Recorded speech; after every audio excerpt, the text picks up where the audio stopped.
बिस्मिल्लाहिर्रहमानिर्रहीम। अस्सलामु अलैकुम वरहमतुल्लाहि वबरकातुहू।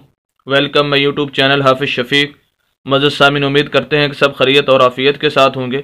अल्हम्दुलिल्लाह, पूरे नूरानी कहते का खुलासा उसी सिलसिले का आज पार्ट नंबर 17 17वां सबक आज हम पढ़ने जा रहे हैं, जिसके अंदर हम तमाम वो चीज़ें जो नूरानी कहते के अंदर या कुरान को पढ़ने के लिए हमें ज़रूरत पेश आती हैं, मसलन ज़बर ज़ेर पेश, दो ज़बर दो ज़ेर दो पेश, खड़ी ज़बर खड़ी ज़ेर उल्टा पेश, हरूफ मद्दा, लीन, वक्फ, साकिन, कलकला, गुन्ना, मद, शद, लफ्ज़ों को मोटा पढ़ना, बारीक पढ़ना, ये तमाम चीज़ें इंशाल्लाह डिस्कस करेंगे। क्योंकि हमारा मकसद आपके सामने चंद अल्फाज पढ़ना ही नहीं होता, बल्कि उन अल्फाज से निकलने वाले उसूल व ज़वाबित और तजवीदी कवानीन आप हजरात के सामने रखना होते हैं, ताकि एक मुसलमान होने की हैसियत से जब हम कुरान मजीद की तिलावत करें तो उसको सही तरीके से कर पाएँ। तो ये हमारा मकसद होता है, ना कि चंद अल्फाज पढ़ लेना ही। अगर आप हमारी वीडियोस को चंद दिन के लिए सुनना शुरू कर दें, 24 घंटे में से सिर्फ 5 से 7 मिनट निकाल लें, तो चंद दिनों के अंदर आप कुरान को सही तजवीद के साथ पढ़ना सीख जाएंगे। तो आइए आज का सबक शुरू करते हैं। अऊज़ु बिल्लाहि मिनश शैतानिर रजीम। बिस्मिल्लाहिर रहमानिर रहीम। हमज़ा ज़ेर नून इन, नून ज़बर न, इन्ना। ये अलिफ नहीं पढ़ेंगे, इसको हमज़ा पढ़ेंगे, क्योंकि अलिफ वो होता है जो बिल्कुल हर तरह की हरकत से खाली हो।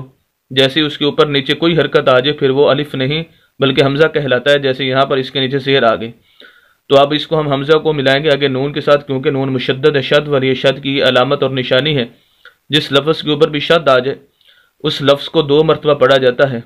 एक मरतबा शद वाले पिछला जो लफ्ज़ है वो शद वाले लफ्ज़ के साथ मिलता है, और दूसरी मरतबा उसके ऊपर ही खुद या नीचे कोई ना कोई हरकत ज़रूर मौजूद होती है, उसके साथ उस लफ्ज़ को पढ़ना होता है। तो एक बात यह होगी कि शद वाला लफ्ज़ 2 मरतबा पढ़ा जाता है। दूसरी बात, शद वाले लफ्ज़ को हम ज़रा सख्त करके पढ़ते हैं, इन्ना।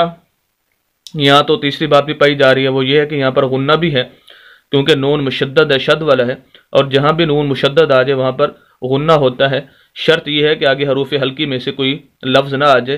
बहरहाल वो एक अलग बात है, वो एक अलग उसूल है कि गुन्ना कहाँ होता है और कहाँ नहीं। लेकिन नून मुशद्दद जहाँ पर भी होगा वहाँ पर गुन्ना होगा, कि अगर आगे हरूफ हल्की मौजूद ना हो तो हम गुन्ना भी करेंगे। गुन्ना कहते हैं नाक में आवाज़ ले जाने को। इन्ना, रा ज़बर बा, रब, बा ज़बर बा, रब्बा। रा को बा के साथ, जैसे अभी बताया कि शद वाला लफ्ज़ बा शद वाला है, तो 2 मरतबा पढ़ा जाएगा। एक मरतबा रा को बा के साथ मिलाएंगे, और दूसरी मरतबा बा के ऊपर खुद ज़बर है उसके साथ।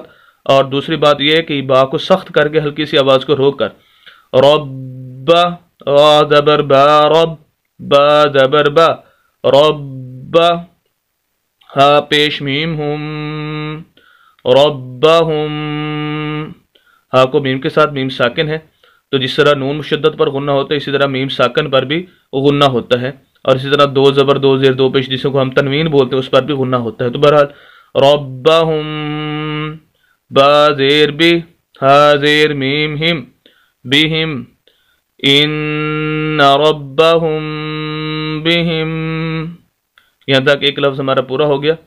वक्फ की हालत में अगर हम इस लफ्ज़ को पढ़ना चाहें तो रब्बाहुम, रब्बाहुम बिहिम को ही ऐसे ही पढ़ेंगे जैसे बिना वक्फ़ी हम पढ़ रहे हैं, क्योंकि जो उसूल है वो पहले से ही पाया जा रहा है। उसूल ये होता है कि आखिरी हर्फ को साकिन कर दिया जाए। जहाँ पर वक्फ़ करना है उस लफ्ज़ का जो आखिरी हर्फ है, जैसे रब बिहिम के ऊपर हम वक्फ़ कर रहे हैं यहाँ पर, तो इसका आखिरी हर्फ मीम है, उसको साकिन कर दिया जाए, जबकि यहाँ पहले से ही वो साकिन है। इस वजह से वक्फ़ की हालत में और बिना वक्फ़ के एक तरह ही पढ़ा जाएगा। इन्ना रब्बाहुम बिहिम, ता ज़बर रा तर, मीम ज़ेर या मी, तरमी। ता को रा के साथ, क्योंकि रा साकिन है।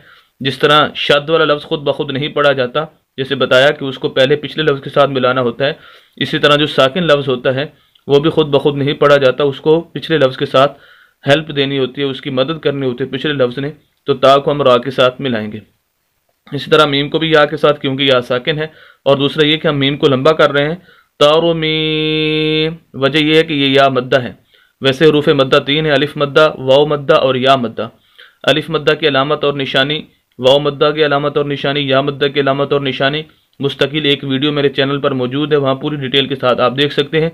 यहाँ पर सिर्फ या मद्दा के बारे में मुख्तसरन अर्ज़ कर देता हूँ कि ऐसी या साकिन जिसके पिछले लफ्ज़ के नीचे ज़ेर हो, हर वो या साकिन, और ये कुरान के अंदर अलिफ मद्दा, वाव मद्दा और या मद्दा बहुत ज़्यादा इस्तेमाल होते हैं। तो ऐसी या साकिन जिसके पिछले लफ्ज़ के नीचे ज़ेर हो या मद्दा कहलाती है। इस मीम को हम लंबा करेंगे इसी बिना पर। तरोमीम, हाज़ेर मीम हिम, मीम साकिन आ गई है तो गुन्ना होगा, नाक में आवाज़।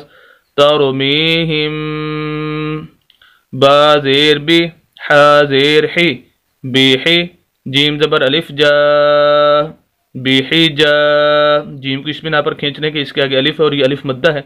जैसे या मद्दा के बारे में बताया, इसी तरह ये अलिफ मद्दा है कि ऐसा अलिफ जिसके पिछले लफ्ज़ के ऊपर ज़बर आ जाए।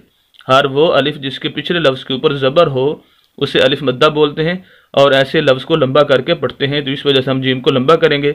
बेहिजा, रा ज़बर रा, बेहिजारा, ता दो ज़ेर तिन, बेहिजारतिन, तनवीन आ गई ता के नीचे, तनवीन कहते हैं दो ज़बर दो ज़ेर दो पेश को, तो ये तनवीन पर भी गुन्ना होता है, नाक में आवाज़ जाएगी, तो इसी वजह से हम यहाँ पर भी गुन्ना करेंगे। बिहिजारतिन तरमीहिम बिहिजारतिन। यहाँ तक हमारा लफ्ज़ मुकम्मल हो गया। अब हमने यहाँ पर वक्फ़ करना है। वक्फ़ का उसूल जो वो समझ लीजिए यहाँ पर कि अगर लफ्ज़ के आखिर में गोल ता आ जाए, जैसे यहाँ पर ये गोल ता है, तो उसके अंदर दो तब्दीलियाँ करनी होती है वक्फ़ के लिए। एक ये कि उस ता को हा से बदलना होता है, और दूसरा ये कि उस हा को साकिन करना होता है। साकिन वाला तो ये आम है कि हर जहाँ पर भी हमने वक्फ़ करना है उस आखिरी लफ्ज़ को साकिन करना होता है। तो यहाँ पर एक तब्दीली और भी पाई जाएगी कि ता को हा से बदलेंगे और फिर उस हा को हम साकिन कर देंगे। और साकिन कहते हैं जिस तरह ये या के ऊपर ये सकून है, जज़म है, मीम के ऊपर है, इसी तरह फिर वो हा के ऊपर भी आ जाएगी और इसकी दो ज़ेर ख़त्म हो जाएंगी। तो बिहिजारतिन से हमारा लफ्ज़ हो जाएगा वक्फ़ की हालत में बिहिजारा, तो आगे इस आखिर में हा की आवाज़ आएगी। पूरा लफ्ज़ हमारा तरमीहिम बिहिजारा, वक्फ़ ऐसे होगा। उम्मीद करता हूँ कि आप जो आज दो लफ्ज़ पढ़ेंगे इनको आप बखूबी समझ चुके होंगे, और ख़ुसूसन इन अल्फाज की रोशनी में जो उसूल व ज़वाबित और तजवीदी कवानीन बताए गए उनको भी बखूबी समझ चुके होंगे। मज़ीद इस्लामी वीडियोज़ के लिए और कुरान को सही तजवीज़ के साथ पढ़ने के लिए हमारी यूट्यूब चैनल हाफिज़ शफ़ीक को ज़रूर सब्सक्राइब कीजिए। सदका जारिया समझकर हमारी वीडियोज़ को शेयर भी कीजिए। मिलते हैं नेक्स्ट वीडियो के अंदर कल इंशाअल्लाह। इजाज़त दें। अल्लाह हाफिज़।